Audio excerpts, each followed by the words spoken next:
everyone. My name is Supriya. I'm the Senior Community Manager at GreyNoise, and I'm here with a special guest today for another session of How I Use GreyNoise. Nick, could you please introduce yourself? Yeah, hi everyone. My name is Nick Roddy. I'm an information security analyst at RLI Insurance Company, and I've been using GreyNoise for roughly 2 years now. I had heard on InfoSec Twitter, people mention GreyNoise, but like the first time I ever kind of like learned about it is I was an intern at the time, and I was given like X amount of logs to like look through and take IPs from and just see if we're looking for certain activity within the logs itself. And I was like, well, how do I even know if any of these IPs are malicious? And I actually had one of my coworkers say, well, there's a tool called GreyNoise that could kind of help you with that.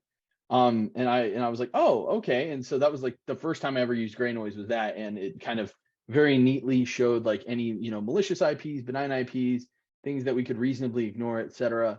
And obviously we then took that and compared it with what we needed to do, but it was definitely a good jumping off point, and I've kind of been a pretty big fan of the tool since, really. That's awesome. You answered both of my questions before I could even ask, but obviously we're here to talk about how you're using it today. So we'd love to see exactly how that is and what you're doing. So why don't you show us? Yeah, for sure. So I use GreyNoise for a variety of reasons, inside and outside work. But kind of the main reason that I figured we could, get together and discuss it today is at RLI, I primarily use Defender for some of my threat hunting. And one way that I would do is I would just take GreyNoise IPs and throw them into Defender just to see if they are scanning our, our infrastructure, or if we're briefly seeing them, just for some quick IOC hunting. And I kind of figured, well, there would have to be a better way to do that.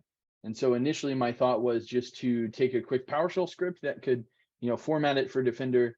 But then that kind of got this ball rolling on this Python script I've more recently wrote that could kind of help format data from GreyNoise into Defender to better, look for threats in a quick, precise manner there. But yeah, I can share screens here and kind of take you guys through it to see how the script works. Awesome, let's do it. So the script here, I call it IP threat hunting with just the simple Python script here. It's kind of like in its early go stages here. I just recently translated it over from PowerShell. But essentially the first thing it does, it just asks you what tag you'd like to query. So hopefully you would be doing the research on GreyNoise on what kind of tags you want to look for, what kind of activity you want to find, and then kind of how large of a query you want to do. The limitation is typically this is for the enterprise or VIP API is what you need it for. But according to the documentation, it's roughly like 10,000 is the max you can do before you just start getting empty queries. So that's why I put the limit there. Hey, it's 10,000, just letting you know.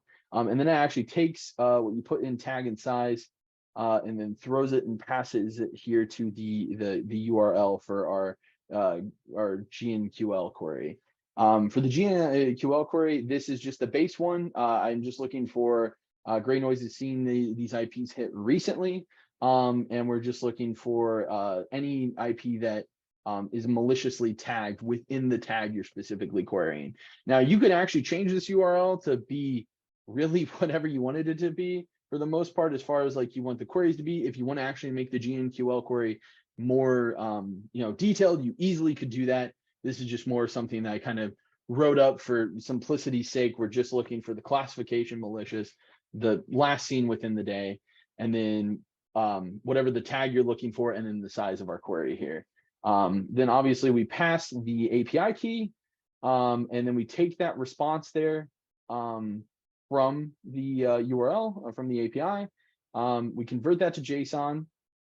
And then what we're doing here is from the JSON data, we're then looking at the category data within the API. How I kind of help post this out too, to kind of get a feel for how it works, is I actually took Postman, used Postman to kind of just see how the queries works and how that API, how it returns and what it looks like in JSON. And then from that, I built my filter that way. So I see that there's data, and then we just set up some initial values for when we actually start to filter here. And essentially we're looking for, within data, we're looking for this IP value. So it's going to iterate through all of that JSON data, grab those IP values, pull those there, and then just attach that to a new array, which I call IP dat, which is just IP data essentially. And then we pass that on to the next function here, which then essentially create a new one and a new array, and it very simply just takes those IPs and then just modifies that for a Defender query. And at the end of it, it just it writes the output to your clipboard, and you're good to go. So pretty relatively simple. It's just something to make kind of using GreyNoise and then maybe hunting in Defender a little bit nicer, where it's just it's concise and you can easily paste it out here. So if I run it, it's gonna ask me what tag would you like to query. Let's just say, I don't know, a pretty popular tag that you might say is like, whoops, don't want to actually write inside my actual script here. Let's try this again. Mirai. And then, I don't know, we're just going to say 500 just for a nice round number. It's going to run, and hopefully the demo gods take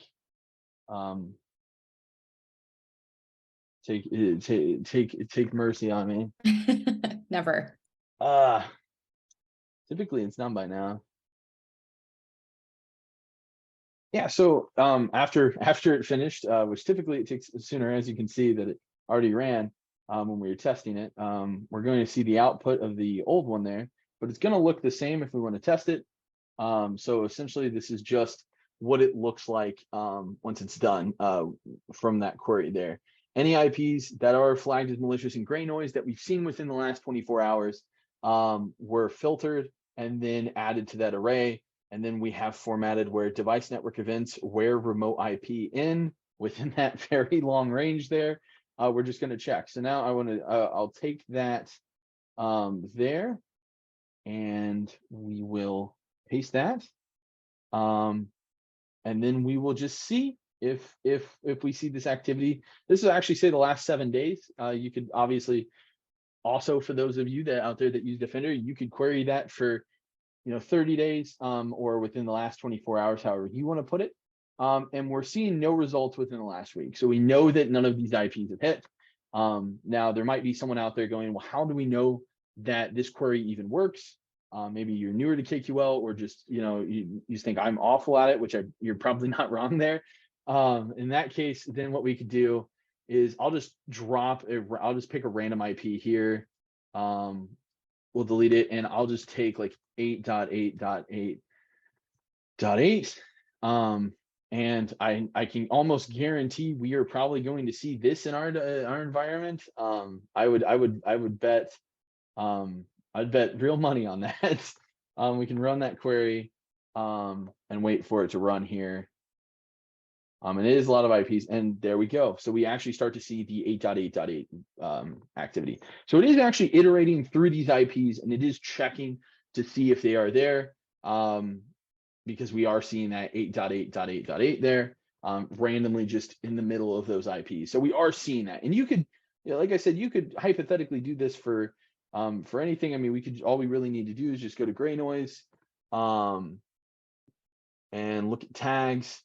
And we could just go by malicious, and we could do like the NJ rat crawler. We could do the same thing here, where we just go back here, just rerun it.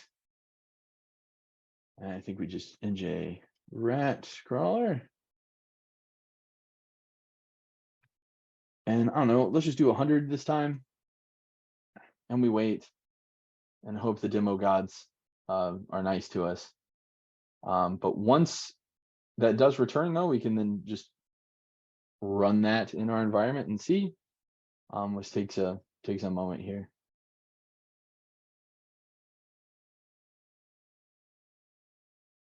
There we go. And let's just test. We'll use the same one here. And there we go. We have our query there. Right, so after though we take the take our thing here, our query, not our thing, we just want to run that back towards Defender. And once again, we could have used any of these. We just specifically used just NJ Rat Crawler. Take that, Control A, delete it. Do the same thing, run that there, and we'll run the query.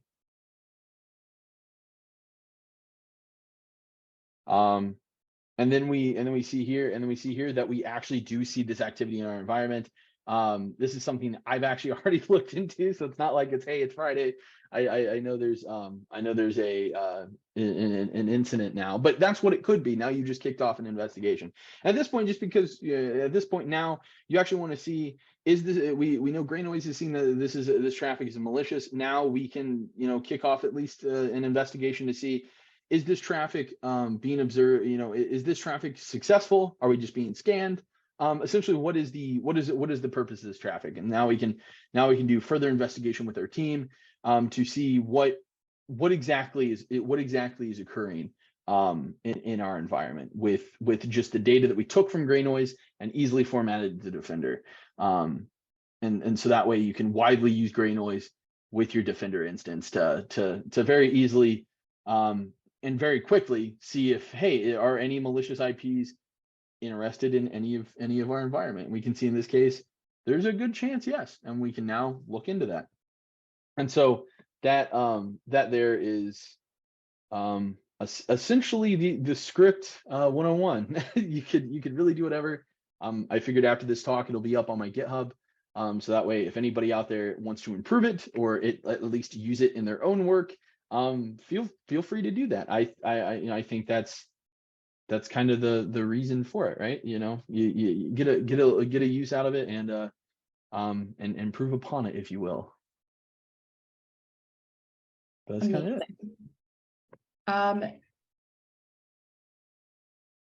I'm trying to think of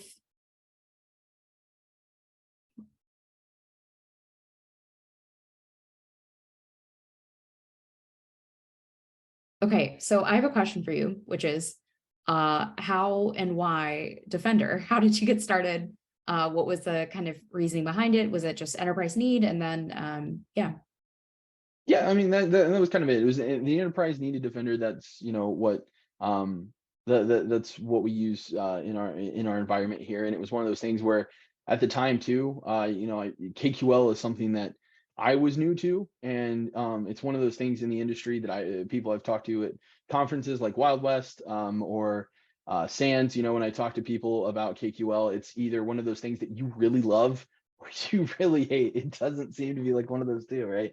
And so when I was kind of when I was first starting out, I and learning KQL and seeing how I could query for activity in our environment, I was kind of thinking about it, and I was like, well, could we do something with could I do something with GreyNoise data in translate that to KQL? And that's what kind of slowly went from where I was manually doing it, and I was like, man, this kind of sucks. I can't, it just takes forever for me to do it.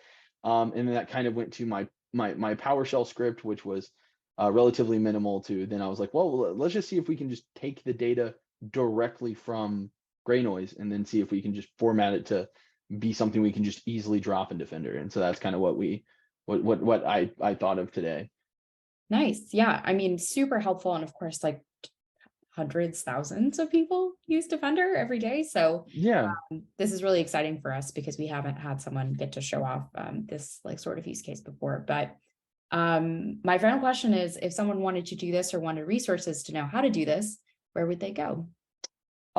Best thing to do is very similar to what I did. Is I went to the GreyNoise documents for the GreyNoise API, and I started reading. I had like an open time during the day where I just had a moment to sit down and read, and I started reading the GreyNoise documents specifically for the GreyNoise query language queries and how to do that via API, as we saw with the URL there. And once I kind of started to read that, I then used Postman, which I've used before with other APIs that I've worked with, to just kind of see how the API returns data, and then how we can take that data and filter it or manipulate it in the way that we need the data to return. And Postman is a great tool for that.